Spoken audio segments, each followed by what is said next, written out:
If you want to play a much more, perhaps, impactful role in changing or improving your financial position, then it's important you begin at the foundation, what I consider to be the foundation. It's Mensah Oteh, and I'm going to be talking to you about how you can very slowly start to make what I consider to be radical changes to improving your financial future and destiny. Now, to create wealth, there's some basic philosophies that you have to understand.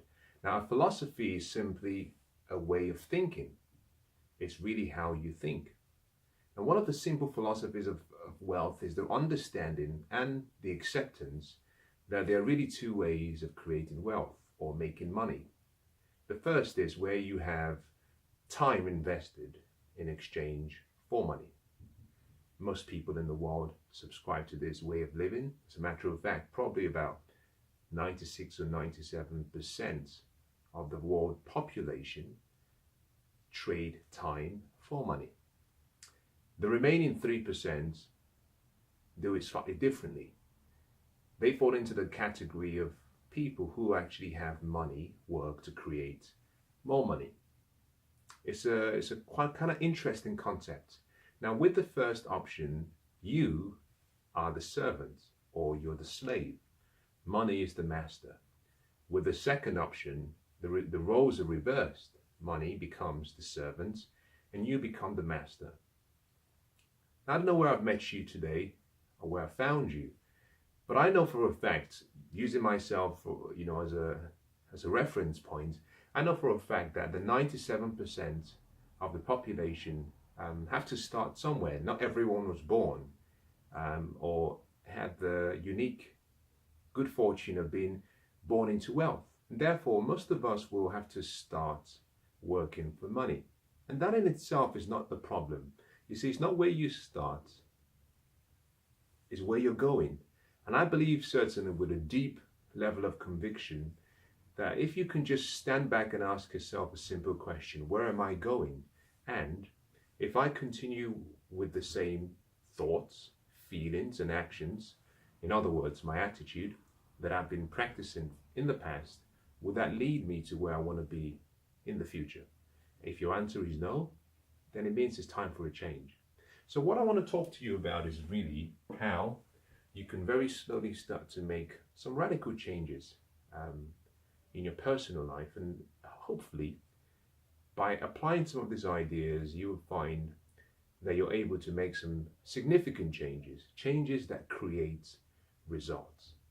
And one of the things I can always promise and guarantee is that anything I teach, anything you hear me share, I've tried, I've practiced, and they work. And part of the reason they work is because a lot of the principles that I share are founded on what I consider to be universal laws. And the laws of the universe are so precise and perfect, and they guarantee the promised, which means that if you use them, it's almost impossible to fail, except there's a deviation somewhere. Now, on making this assessment, I'm going to start with the first assumption. And that first assumption is this, that perhaps you are in the first category of people, meaning that you have to trade time for money.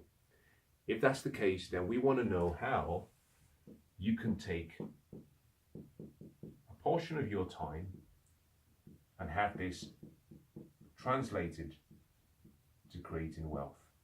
That is what I'm going to focus on. Let's start with some basic things. If you want to understand how to create wealth and you fall into the first category of people who work for money, then it's important you understand a law. It's what's called the law of compensation. And the law of compensation simply states that the quantity of money you receive or the quantity of compensation or reward you receive will always be based on three factors. It will always be in either direct proportion or in ratio to three things. Number one, the need for what you do. Number two, your ability to do it, which is your expertise. And the rarity. In other words, the difficulty there will be in replacing you. So one of the key questions you have to ask yourself, wherever you might find yourself today, is simply, number one, is there a need for what I do? You're going to be smart here, very smart. Because if you look around what has been happening over the last few years, one of the things you recognize is the world is getting smaller. And a lot of the jobs that we once thought were safe and secure are no longer safe and secure. A lot of the jobs have been exported to various developing countries because companies are looking for cheaper ways to do the same or produce the same products, provide the same services, and still make a profit.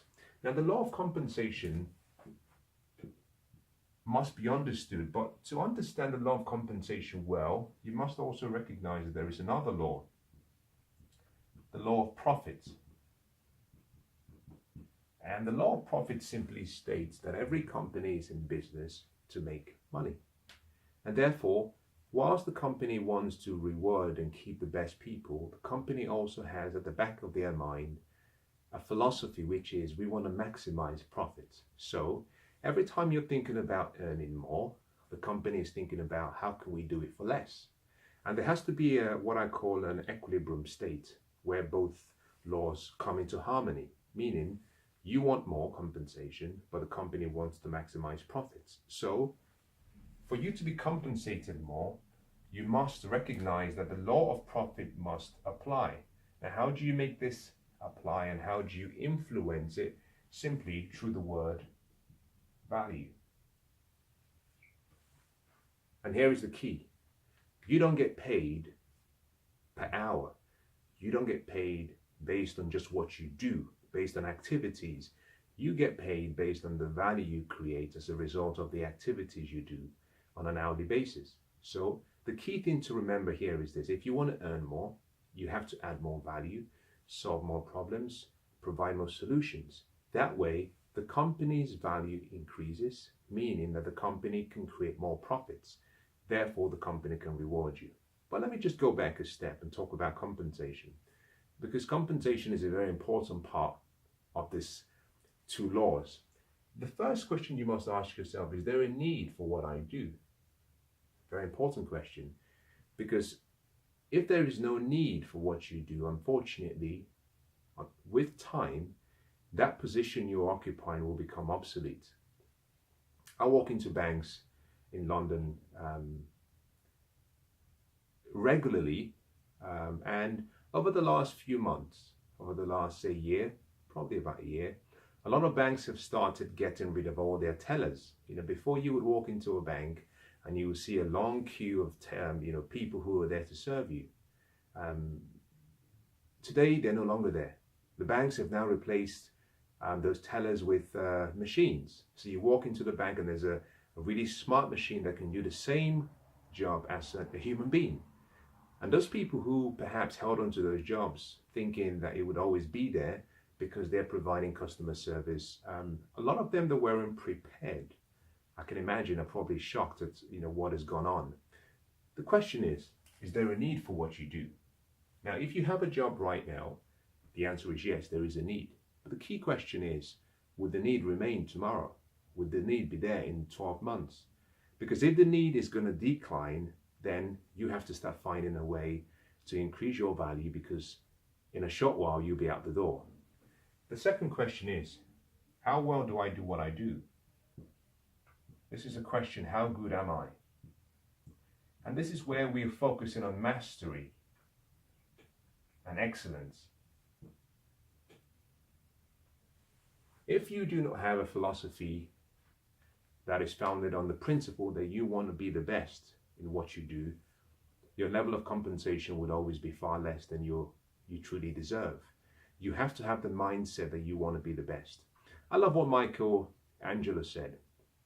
He said, if people really understood how hard I worked on my craft, how much practice I put in, that they wouldn't really be surprised at the work he produces or he produced. The point he was making was this: every day he worked hard to improve himself because he was thinking about being the best. If you want to be compensated high enough, you have to be the best. You see, the best people are never released. In a company, if you have someone who is seen to be the best at what they do, for some reason, even if the company has to downsize, they always find a way to provide a new position for the key individuals because of just their attitude and their commitment to excellence. So the second question you have to ask yourself is, how good am I at what I do? Standing at the door is someone waiting to take your job. And they'll be willing to do it for less. So always remember this. If you have the philosophy that you are not in the number one position, that you're not safe, you have that mindset that someone is out there waiting to take what is rightfully yours, what you'll find is you'll continue to advance and grow and learn, and that will keep you very competitive. And then finally, in the law of compensation is the question, can I be replaced? Can I be replaced? Now, obviously you don't want to bother yourself with that question if you are already doing an exceptional job. But if you're not, that is something you should be concerned about. Now, why have I spent some time talking about all of this? Simple. If you want to create more wealth, there are two ways, especially if you earn. I've talked about the basic fundamentals of the two parts to creating wealth, which deals with one, working, exchanging your time for money, and secondly, having money work for you. But if you are already an employee, you want to increase the level of wealth you have, the two options you have is one, I call it, you play offensive or you play defensive. This means earn more, and this means spend less. Just one of those two options. My recommendation is always for you to do both, combine both. This deals with compensation. This means you must provide more value. You must create more opportunities to solve problems. The defense strategy means that you must discipline yourself to have your expenses less than your income, meaning spend less than you earn and live within your means. Really that simple. That is how you create wealth. The key to creating wealth is the understanding that it's not about what you earn. It's about what you do with what you earn. It's simple, it's basic. It's not about what you earn. It's about what you do with what you earn. This means that you must approach and follow what we call the wealth formula, which is you must discipline yourself to invest after you earn, before you start spending, and whatever you start spending, always have a budget so that you can create a surplus that you can save. What I've just given you here is what we call the formula for wealth, which is simply, once you earn, the first activity that you must do is take a portion of what you earn and set it aside for investing. Then you can live on the rest, but before you go spending the rest, establish a budget, and as part of that budget you want to still spend less so that you have some surplus left. Now that surplus you create, you're going to reinvest that through the saving process. This is the key. This is very important. So going back to the earlier options you have, this requires a lot of external factors. And by this I simply mean you have to provide more value, solve more problems, and hopefully over time you get some compensation. But the defensive method is the one that can create immediate change, because it deals with you and it deals with something that is within your control. So let me summarize by saying this. Creating wealth is not so difficult if you understand what is required and if you're willing to discipline yourself to do it consistently and daily. And it really begins with understanding two key concepts. You can play defensive, you can play offensive. If you're playing defensive, you have to earn more. If you want to earn more, you must understand two laws, the law of compensation, the law of profits. If you're playing defensive, then you must understand the very, really basic principle, which is you have to discipline yourself to live on less than you earn so that you can invest the rest.